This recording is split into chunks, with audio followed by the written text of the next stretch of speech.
passing through the country and across the world, we have come back for one more discussion to tell you facts and also make us all hopeful.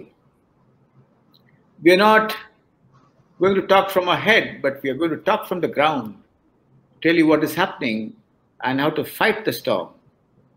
I asked the first question to Dr. Shashank. A lot of people are asking, they are in the middle of their vaccination and they have got the COVID virus. How long they should wait? Should they actually do the antibody test? Is it different for elderly people? Is it different for young people?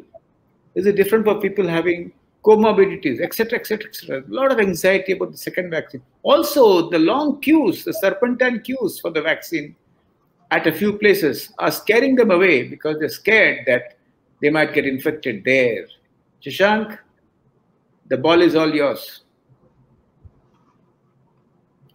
So, Dr. Shetty, before I answer the vaccination related questions, we are passing through a storm, as you rightfully said, and we are also in a grim situation, as you rightfully said. But every storm has a silver lining, and I can see for the first time that Mumbai is flattening and plateauing out. Mumbai Nanded is plateauing out. Delhi will start plateauing out probably next week, and India will be out of this storm. So I think, every country on planet Earth has got a couple of waves of every viral pandemic. It is not unique. The first wave comes, it goes, second wave comes, is a little more stronger than the first wave, and we'll be out of this soon. So I'm an optimist, faster spreading, fastest recovering, and low case fatality. But because of the sheer numbers, because of lack of access to care, we have had some mortalities, which is sad and which will come around. Coming to the question which you have asked me, Dr. Shetty, that people have got something as a term called breakthrough COVID, which means that you took a vaccine and after the first or second dose of the vaccine, you got COVID. This is exceedingly rare. So the government of India got out the statistics, whether it is Covishield or Covaxin, it is 0.04 or 0.02. It's a very, very low percentage compared to the 14 crores. Today we have crossed in 139 crores, 14 crore Indians are vaccinated. Most of them have got the first dose. So a large proportion of frontline workers, a reasonable proportion of healthcare workers, and a reasonable population above 60, and some between 45 and 60 have started getting their first doses, and a few of them have got their second doses. Unfortunately, if you get COVID after a first or a second dose of the vaccine, the strategy is very simple, that wait for 1 to 3 months. Please do not do any antibody test. I repeat, please do not do, and I've tweeted on this also, please do not do any antibody test without expert advice. Most of these antibody tests are quantitative tests of a mixture of IgG, IgA and IgM, which for the vaccination purposes and evaluation of a vaccine are useless. Even the spike protein IgG is, according to me, not at all useful, because we have to see that the vaccine makes a neutralizing antibody against the virus. And that has to be measured either by PRNT, by plaque neutralization assay, or by the percentage of the virus neutralization, which is usually given in percentage. And if you have more than 20% of neutralizing ability in your IgG, then you can neutralize the virus. So if the value is not in percentage, then that is not the value you are looking for after a vaccine to understand its efficacy or safety. See, all these are early generation vaccines. All the early generation vaccines may not be able to prevent the infection, but will clearly prevent the disease or death. So clearly, this is something we know, that most vaccines will work. Most vaccines will prevent death and severe disease, and may or may not prevent infection, and the breakthrough vaccination is very, very low. You can take any vaccine you need, but whenever you are in doubt, suppose you have a comorbidity, you are on a blood thinner, you have hypertension, diabetes, heart disease, ask your doctor. If you have allergies and anaphylactic shock, don't take the vaccine. So clearly the data is very clear The other question Dr. Shetty you asked is now there are serpentine queues in the vaccination centers. And therefore, there is a potential risk that you can contract COVID from the vaccination center at the vaccination site. And that is why there is no looking back on 5 principles of COVID behavior. Okay, that is masking or double masking. Wear a simple 3-ply surgical mask, which is 2 rupees, and cover it up by a cloth mask. Okay, because you are going to go into a crowded environment. You try to maintain distance, will be tough. Okay, try to wear gloves if you can, but that's not mandatory at all. A lot of videos are circulating that you can have to wear gloves. I don't agree with that. Carry a sanitizer and keep your hands clean, because right now we have excellent data to suggest that fobite transmission is very less. There is no need to wear those face shields. You can wear a head cover if you want, but that's also not mandatory. So what is most critical is that the so-called coronavirus is usually airborne droplet. And the airborne droplet needs to have an intermission or interruption of transmission. And that for that the strongest is to wear a double mask. So that's very clear. Distance if feasible, sanitization if feasible, avoid crowds if feasible. Poorly ventilated spaces can be a source. So if you are into an air-conditioned environment with a lot of people there will be a lot of recirculated air. And there could be a challenge. So you should have an exhaust fan, you should have a HEPA filter. That may not happen. So at the vaccine site, you must observe the Panchamrut, which Dr. Guru Anna Hari Shetty often says. The Panchamrut is what? Mask, double mask, number 1. Okay, distance at least a feet. Sanitize, but not gloves. Don't get paranoid. Okay, don't get the vaccine and get virus from the site. Again, this virus site has been unnecessarily propagated. So I oppose the people who say that you go to the vaccine site and you're going to get a virus. That also incidence is very, very low, because breakthrough vaccine related infections are very low. And that have predominantly occurred in healthcare workers. And healthcare workers, it has occurred because they are back to the COVID environment. So please reassure everybody. Then of course, number 4 is avoid crowds as much as you can. So go at graded timings. Go in a bubble where you know people who are with you. And finally, try to be in good ventilated spaces. Or at least carry a simple fan, because it's hot. You can just carry a simple air fan where you can wave and keep the air circulating. You know, if there is a mosquito or a fly, you try to wave it off. Okay, remember that. And do not unmask at any cost, including showing your own face. That's mandatory. Okay, whether you're speaking, singing, talking, shouting, do not open your mouth without a mask on board. That's the most crucial thing. So I think if you are eligible, get vaccinated. Evaluate yourself at the vaccine site. Follow the Panchamrut of COVID appropriate behavior. After that, clearly get vaccinated, and please do not go and waste your money on antibody test. Okay, unless your medical expert wants to know the neutralization capacity, because you will be misled. I've had phone calls, including healthcare purpose, and I have a IgG spike protein level of more than 250 and I've still got COVID. Okay? Because you have not measured your neutralizing percentage. Remember, these are research tools. Qualitative antibody neutralizing assays are research tools. They are not routinely available by the commercial assays. So please do not do the antibody as a false sense of security. This antibody security is a false sense of security. It is like wearing a helmet and driving a bike or a car at 200 kilometers. And then you will get accidents. Also break this myth that vaccine sites are sites of viral transmission. They are not. But you need to be very categorical and careful, because we need data. See, today we have to talk and guide by science and not by hearsay. So I condemn all those people who are trying to, put down this vaccination unless they have documented data and they have published it in medical journals of credibility, which is on PubMed. So unless and until we see that data, and ICMR has done that. ICMR is a research body of India. They and the Ministry of Health has clearly published data to show that the breakthrough post-vaccine infections, these many people, 14 crore Indians have got the vaccine. Percentage for Covishield and for Covaxin has been put out. In fact, if I can get that graphic, I'll try to send it to Anirudh, and probably he can even display that if possible. So this is a very clear thing. So please do not hesitate on the vaccination front. Guru Anna, but point is, whatever I may say, people now, because of this second wave explosion and so much of negative news, people are seeing crematoriums, people are seeing crowded environments, people are hearing that nobody got a bed, people are hearing there's oxygen shortage, people are hearing there is drug shortage. They are petrified.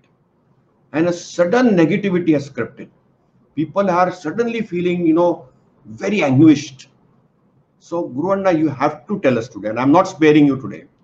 You have to tell in the time of crisis, maintaining mind and a right mindset is very critical.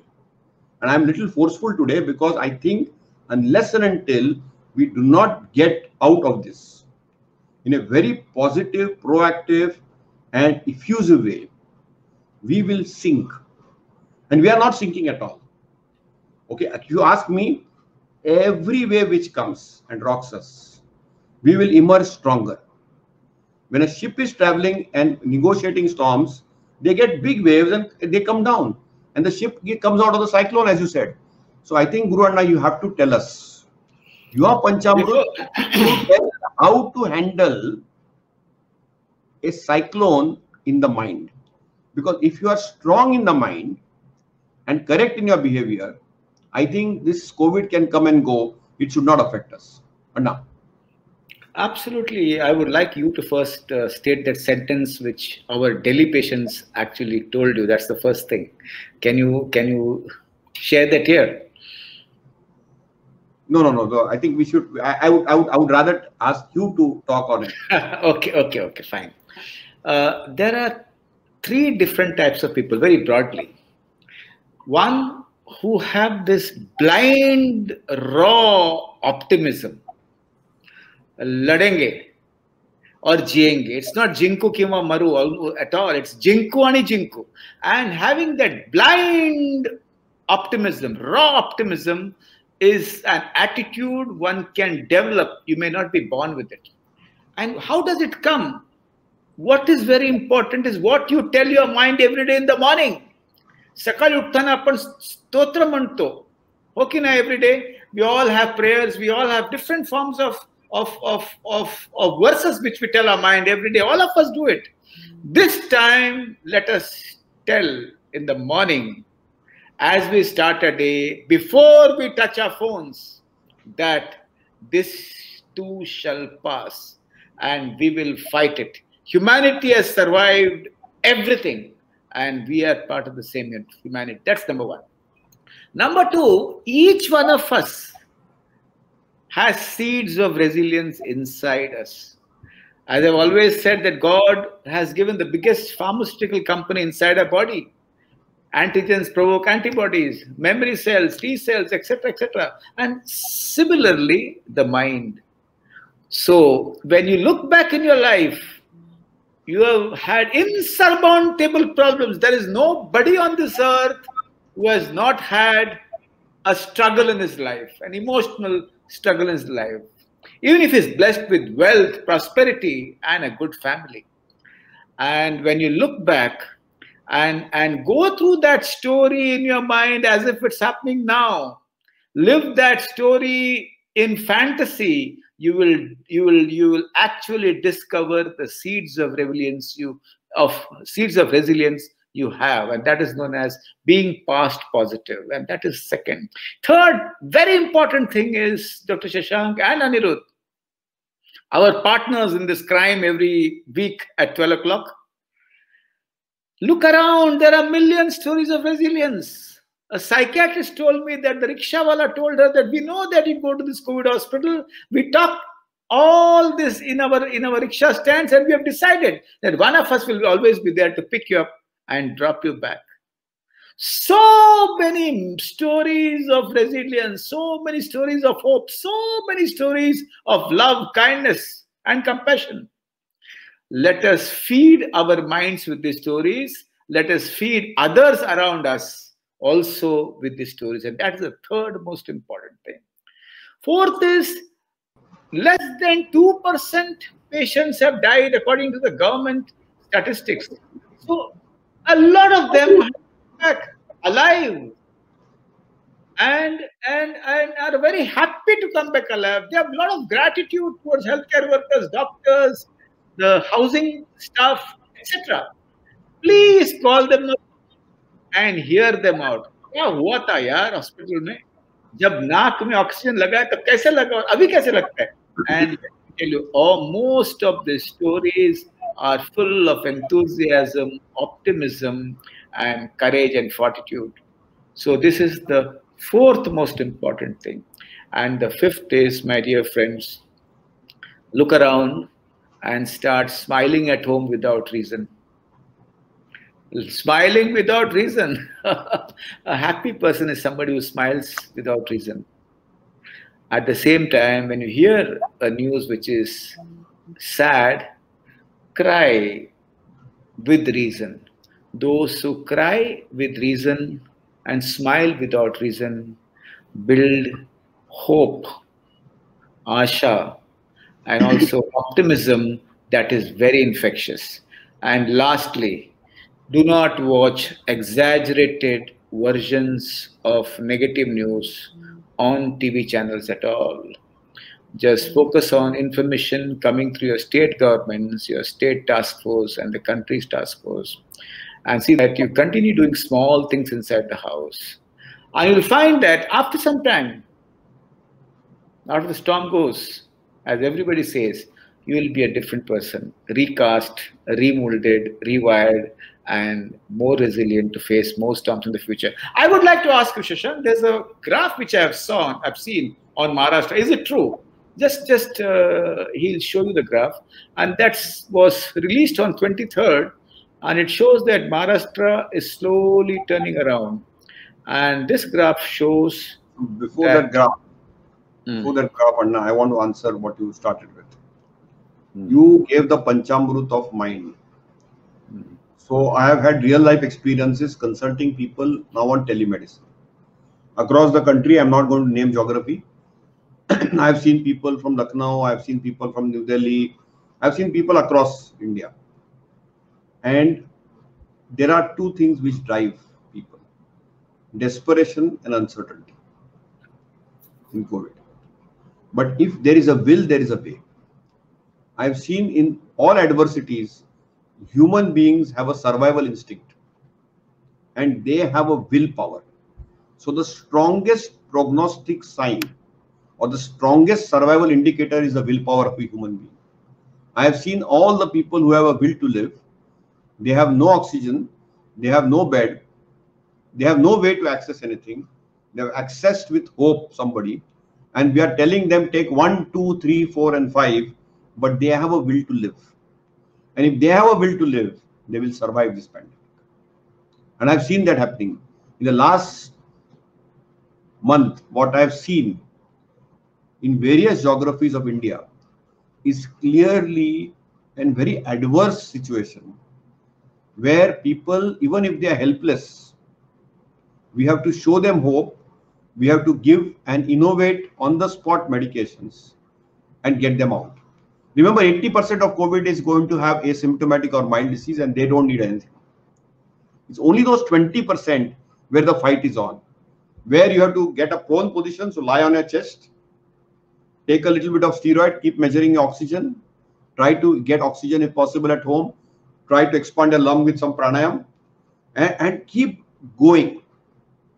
Try to give some blood thinner, even orals are available. So when you are in an adverse circumstance, waiting for a hospital bed, if there is a willpower, that is the strongest survivor instinct. And people I have seen who have a willpower always survive. Come what may, they fight out. However, if you are down with negativity, you are clamored with fear and panic, you tend to do errors. And then you feel that suddenly you are trapped. So even if you are panicking, even if you are fearful, even if you feel you have made mistakes, it's never too late. Wake up, take a deep breath, clear the clutter, look clearly, and get handheld by a medical professional and a healthcare professional, and walk the journey with confidence without being reckless. I think you can survive COVID. COVID is definitely a tricky disease in those 20% of the cases. And in those 20%, probably you lose 1 or 2%. So remember, most people are going to survive. People are saying, so many people got COVID. Okay, so you are going to show me a graph, you said, right? Maharashtra graph. So you can show that graph now, Dr. Shetty. Okay. Before you see the graph, Shashank, the experience which I've had with patients across the country, including Northeast, two things have worked. Most of them who do well are doing breathing exercise, pranayama. And most of them who are doing well are in touch with their doctors, and they tell themselves positive things as they get up in the day. I think what we both share actually resonate, and I think I would re-emphasize what Dr. Joshi said, is what you're going to tell yourself and how you're going to face the COVID is more important than the COVID virus. And here is the map. 23rd of April.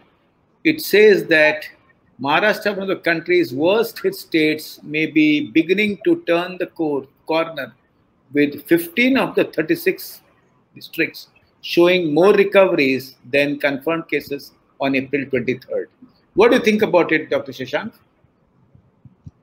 So it's very clear cut. See, our doubling time has gone up.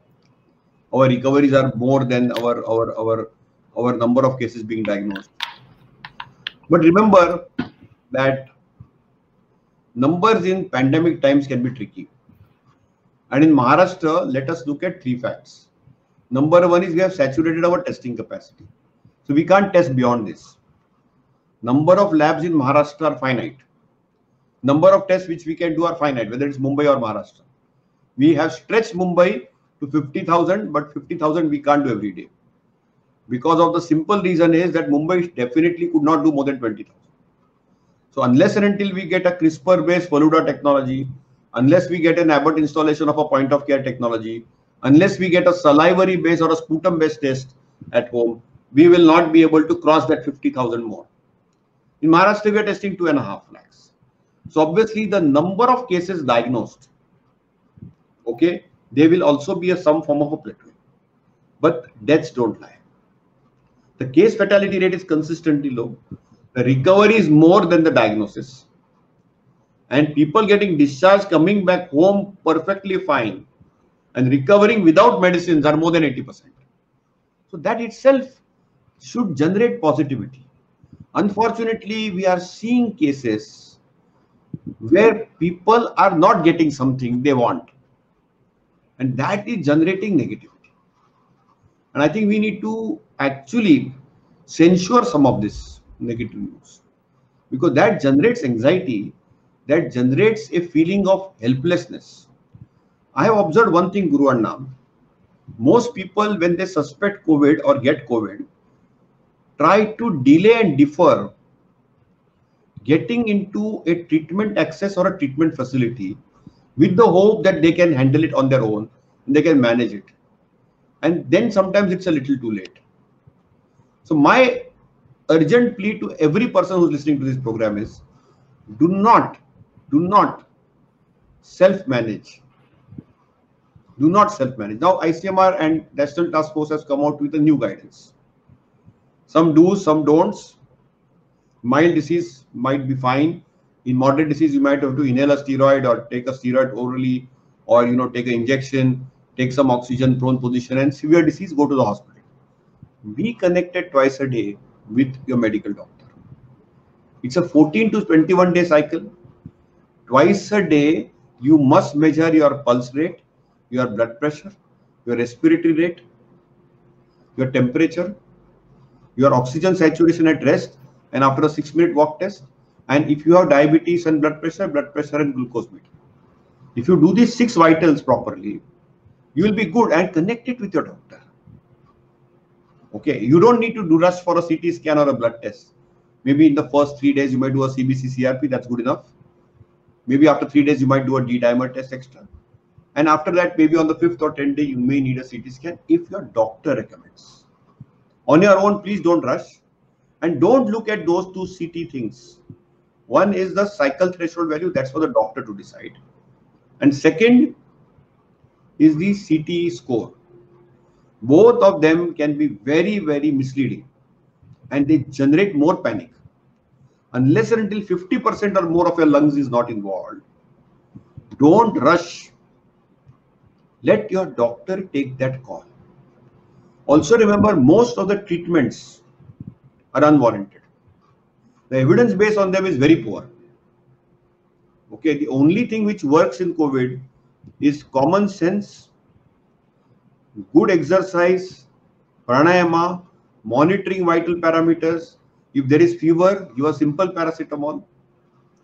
If there's a lot of dry cough which is hacking, you might need a little cough syrup or maybe an inhaled steroid. Okay, if you have saturation which is falling down, you might need to do prone position, a little bit of oxygen, little bit of steroid, little bit of anticoagulants or blood thinners.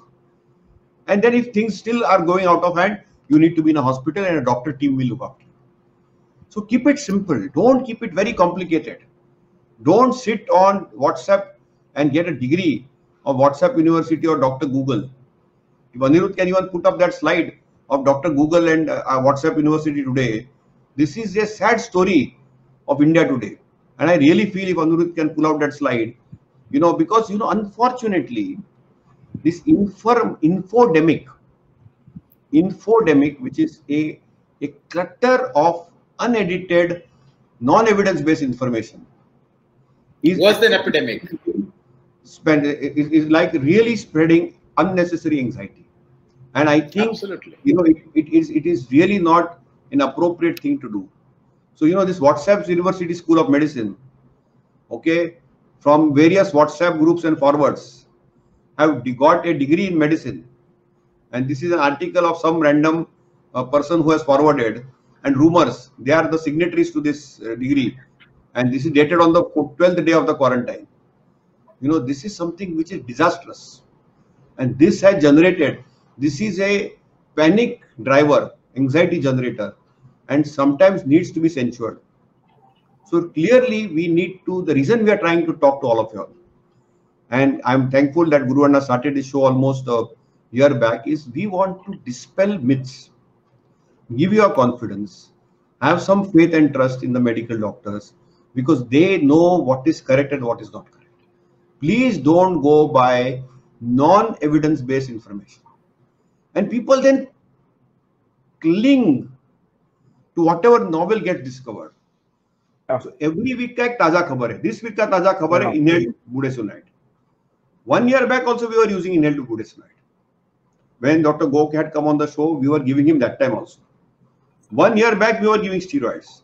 1 year back we were giving oxygen. 1 year back we were doing prone position. But people are just rediscovering things. Yeah. So remember that, do not get carried away by all this. So, I want to ask a question, Guru Anna, to you. That when you are seeing all these type of things, seriously, a lot of non-COVID work has got affected. And people are not coming out with their symptoms. Whether it is hypertension, diabetes, heart disease, heart attacks. People don't want to go to a hospital or even do a test. And that fear is back again. This phobia has come back again. So how does one remove the phobia or the stigma or the barrier to access medical help? Because this is one thing which can prove fatal in this pandemic. When the numbers are very huge, healthcare system is completely stressed out. And if you do not want to go and take help because you feel that the healthcare spot or the chemist shop could be a portal of transmission, it's very, very negative. So, Guru Anna, can you give us tips? How does one negotiate such healthcare hub phobia from the minds of people? You're muted.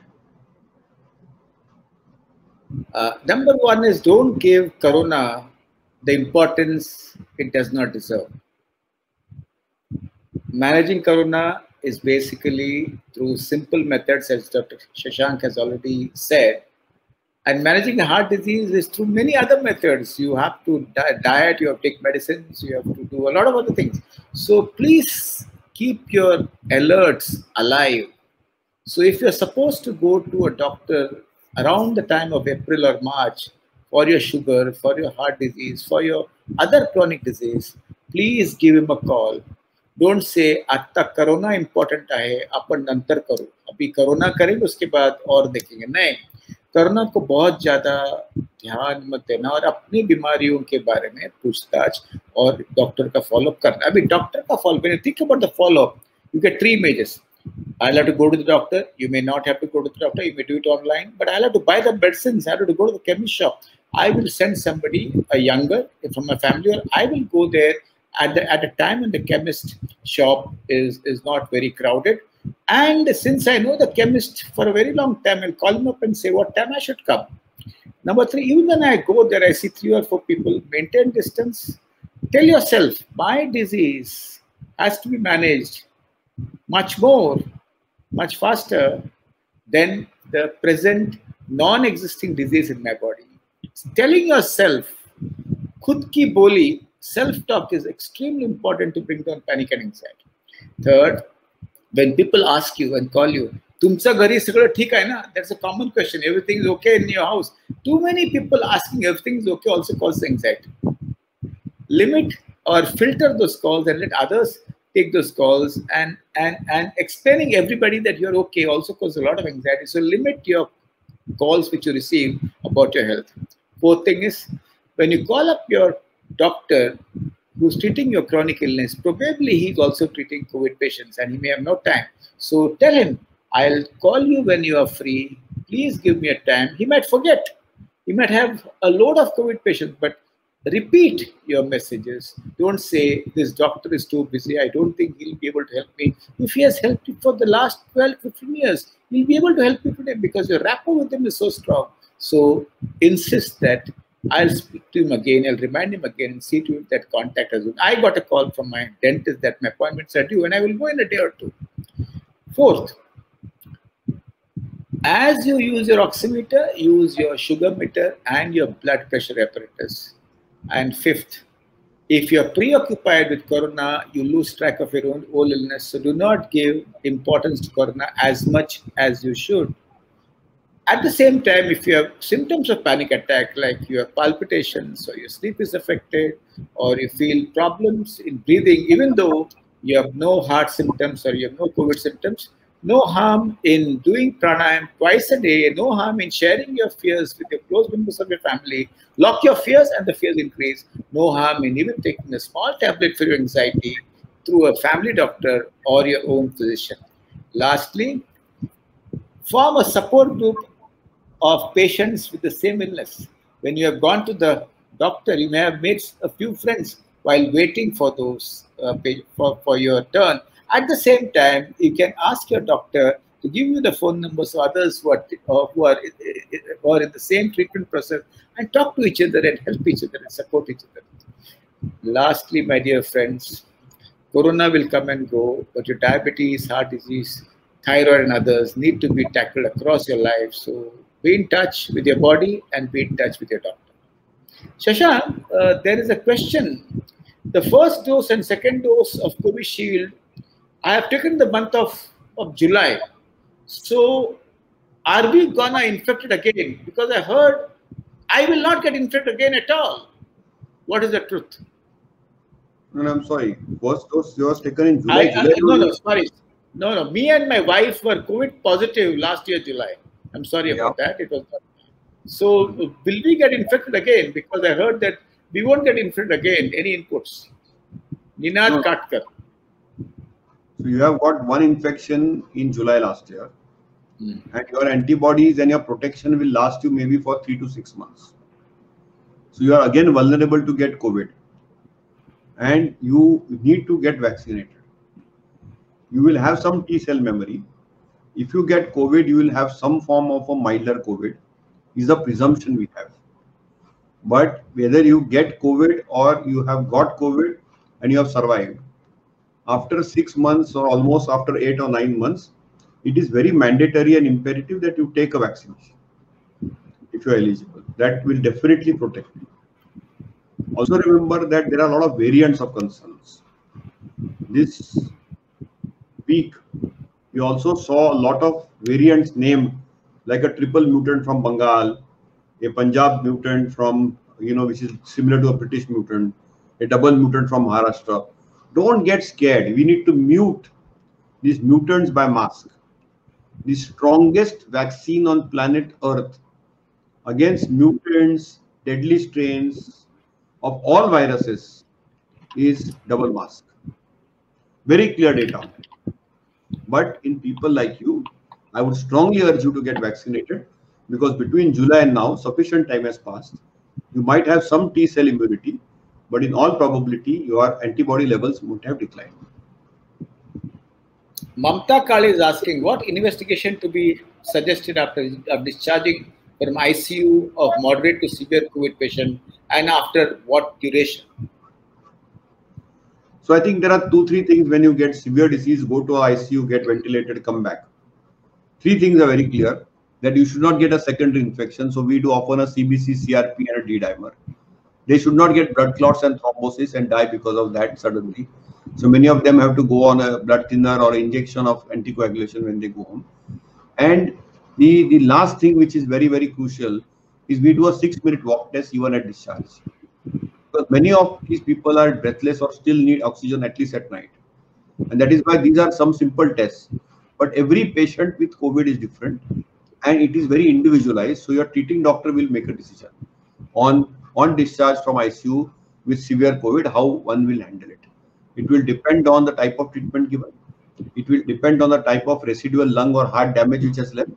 And often COVID timetable lasts for 3 to 6 months. So many people also get post-COVID sequelae, including a post-traumatic stress disorder. Absolutely. Nitin Kumar is asking, there is one video doing the rounds by a doctor regarding ultraviolet blood irradiation working against COVID. Is there any truth to this? Absolutely no truth in this. And this is, we should complain to the government of India. The best source for information are the governmental websites which our government has come out. They are vetted, they are edited by scientists, and they are coming out with some correct information. So please don't get carried away by all these type of videos. Again, a repeat question, but I would like to ask you. Manisha Patki is asking, hello, I would like to ask a question. After how many days of COVID infection one should take first dose of vaccination? Days to be calculated from the date of detection or date when quarantine is over? So you have to always calculate the day of COVID from the date of detection. And usually a vaccine after the first COVID infection is anywhere between 1 to 3 months.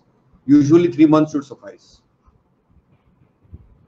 Absolutely. After the government of India said that age 18, everybody should get vaccinated above the age of 18. A lot of young boys are saying, we are strong, we are stronger than everybody else, we will not go and take a vaccine. It is my parents who are supposed to take the vaccine. They should take the vaccine. Why should we go and take the vaccine now? We are young, we have got enough antibodies, and we have been traveling for the last 1 year. Nothing has happened.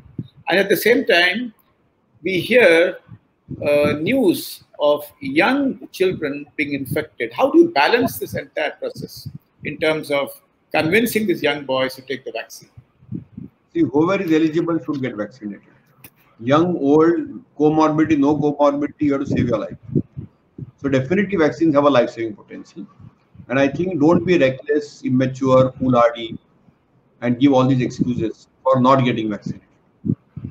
If you are eligible and if you have access to vaccine, get vaccinated. Period and simple. Don't keep it very complicated. However young or old you are as vulnerable to get COVID. Because if the vaccination can be approved between 12 and 18, now Zydus COVID, they are doing the trial between 12 to 18 also. I would even give it for children who are going to school. See, eventually we will have to build up and fight this battle through a vaccine and masking strategy. So the two biggest tools to prevent COVID for the future and future waves is double mask with vaccine. Absolutely. Dr. Shashank, in your experience, is there a great difference in the nature of the infection in the first wave and the second wave? We are wiser in the second wave because we have a lot of experience during the first wave. And you think that the physicians now are more confident than the physicians they were a year ago? Absolutely. I think physicians are very confident of handling COVID. Though COVID still tends to be predictably unpredictable and those throw up surprises. I think this is a faster spreading, but probably a little less virulent infection. And we are seeing a little less severe cases. But of late, we are also seeing, because of delays, severe cases. But by and large, the pattern of the disease has remained the same. Only the transmissibility went up multifold. So instead of 1:3, it is 1:10, and that's what has changed the picture. Absolutely. Lastly, Dr. Shashank, I would like to ask you, our doctors have been working continuously for a year. No vacation, no breaks at all. And this has been very terrible on them. As a physician, what are the things they should do differently now than what they did a year ago? As a mental health professional, we'll come back with a show entirely on burnout and PTSD later, very soon, as and when we can. But as a physician, what would you advise them? Certain sampatya for them, as we say in Marathi. So I think the physicians are fatigued and tired, but they understand the pattern of the disease better. They know when to do CBC-CRP. They know when to do HRCT. They know what works and what doesn't work. So clearly, they understand COVID timetable better now, and they are in it now. So they understand that in the first week, if you get in the first 72 hours, maybe a favipiravir may work. They also understand that we probably need to give them some anticoagulants. They often understand the need for doing a 6-minute walk test. They understand the need for giving drugs like probably a steroid or anticoagulant. They also know the utility of drugs like remdesivir, which are in short supply. Remdesivir is not a life-saving drug, but it clearly improves hospital stay. It improves symptomatic recovery. They know it has to be used for 5 days in the first 9 days. They also understand that plasma rarely works, except in the first 7 days in high titers. So they clearly know what works and what doesn't work. They know that the fashion of last year was hydroxychloroquine is out. Fashion is this year is supposed to be ivermectin, which is also almost out because the evidence base on it is very poor. So obviously, all this has to be in research mode. And now we are in shortages. In shortages, we have to be very peculiar. So a lot of people have asked this question, Guru Arnab. And I'm telling you that a lot of people do not have tocilizumab or itolizumab, which is there for cytokine storm. If steroids don't work, and oxygen requirement keeps creeping and person starts deteriorating, what can you give? Then we first look at tocilizumab, not available. Then we look at itolizumab, not available. Then what do we give? Then there are drugs which are repurposed drugs. So in these repurposed drugs, we can give bevacizumab, which is a drug for cancer. It works. There is a baricitinib. If it is used with remdesivir, it may not need steroids. So a lot of these newer repurposed drugs are there. Last week also the Drug Control General, for moderate COVID, approved an agent called pegylated interferon. And that also clears the virus faster. So obviously we are looking at more and more research drugs. So the physicians today understand all this better. Only thing is that though they understand the protocols of treatment in a much granular way and they know what works and what doesn't work, some degree of mental fatigue does it. And some degree of burnout also sets in. But as I said, our medical professionals, I congratulate each one of them. Many of us feel the burnout. The last couple of weeks, we have slept much lesser. We have been under a lot of duress. Whether people are consulting virtually or physically, there has been a lot of burnout around. But I think we are in a warlike situation. In a warlike situation, one has to handle it. Because people are looking up to us as not only treatment doctors, but somebody who can assure. And also remember that there is a learning curve. And in COVID, there has been a zero learning curve. the science changes every day. When you have an unpredictable disease with changing science every day, one has to keep abreast, and that's not been easy. So I think the physicians have been under more adverse circumstances than ever before, but I still feel that Indian physicians have been able to mix and match and rise to the occasion, and have been able to get access with affordable medications as well as very simple strategies to pull their patients out. So I think that is the key thing, that we still have very low mortality rates across the world. If you look at even today, I'm appalled by the global criticism on India in its second wave. Okay, whatever may be the truth, one truth is very clear: every country on planet Earth has got a second wave. Hong Kong is now going through its fourth wave. And I think we will come out of this very successful, just because this coincided with some incidents related to some, social gatherings or electoral gatherings, is purely coincidental. The wave was going to occur. But, unnecessarily our country getting critiqued has pained me at large. And I think we should take away our crab mentality, and we should be very proud of our response, and we should be very positive of our response. As you rightly said, that we will come out of this successfully. I have no iota of doubt that we will sail through this storm and the second wave. We may get a third wave and a fourth wave. We'll be ready for it much better. We will not falter the way we faltered. And also, we are only responsible for it. Because if you don't want to mask and think in your mind and think COVID has gone, abhi kuch nahi hoega, so obviously you are going to get slapped. And again, the mistake you will make for the third wave is, abhi kuch nahi, abhi second wave gaya, vaccine bhi mil gaya, abhi kuch nahi hoega. So obviously, this wave has clearly been an eye opener for everyone. COVID is here to stay for good. Whether you are vaccinated, whether you have had COVID, whether you have antibody, you still need to mask for a good year, 2 or 3. Let that be very, very clear. But we will come out of it. We will come out of it successful, and we'll come out of it maybe a little more burnt out, a little more battered, a little more pained, a little more wiser, but with a lot of wisdom and a lot of resilience and a lot of strength. Absolutely. And the last question to you, Shashank, is you and me and others from our field have had a lot of watershed moments, milestones. So in this last 1 year, first wave and second wave, what are the 2 or 3 milestones in terms of physical treatment of COVID? 2 or 3 eureka moments in the physical treatment of COVID? That's the last question for today. So I think people surviving COVID in adverse circumstances are my watershed moments. A patient who I had no hope, treated from a remote place, who has no access to oxygen, who has no access to medications, just by giving simple tablets of steroids like Visolone or what you call as prednisolone. Okay, no major access, some little aspirin, some little statin, some little Visolone, and had only a pulse oximeter with a saturation of 60, have still survived. So I think that has given me more gratification managing them under adverse circumstances and those people. But I think the credit is not to me. Credit is to the willpower of these individuals. Last week I saw somebody from Delhi. Okay, no bed available.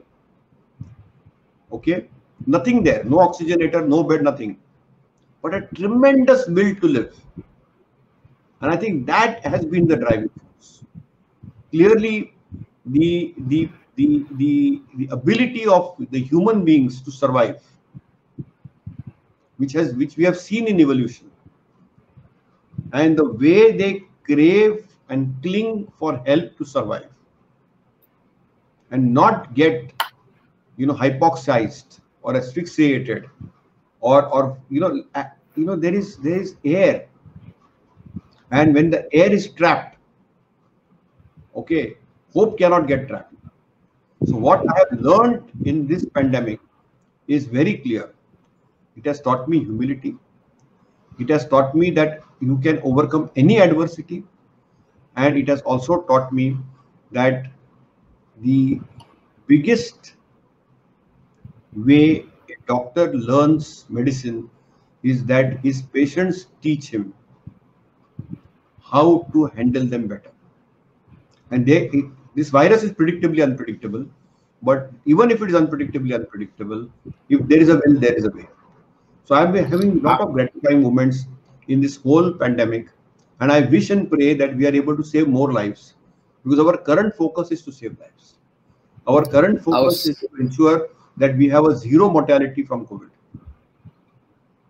Absolutely, I think you said it, Shashank, that you can trap air in the lung, but you can't trap hope. And the gratifying moments are some things which every physician should look for, and should also enjoy, should allow it to seep into his consciousness, so that he remains active, alert, and has a meaning in life. That's a beautiful tone by which we will end our show. And we'll come back again week after week. We'll look at chest physiotherapy, we look at chest physicians, we look at burnout and PTSD also. And as we close, I share a slide which was shared to me now half an hour ago by Dr. Alka Subramaniam, psychiatrist at Nair Hospital. And the slide is so beautiful. There's a child on the horse, there's a boy on the horse in a storm. And let's hear what he says. "This storm is making me tired," said the boy. And the horse said, "Storms get tired too," said the horse. So hold on.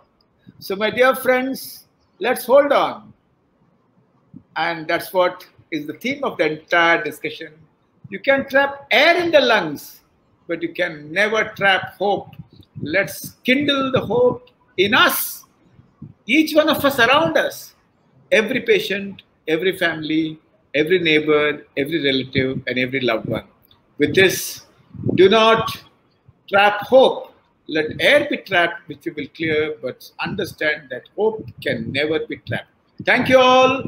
We are very sorry for not answering the questions this time, but we'll answer all those questions when we come again. Thank you, Anirudh Sapatnikar. Thank you, Shashank. Thank you so much. And there'll be a surprise today also, which you would be encountering after some time. Thank you. Thank you.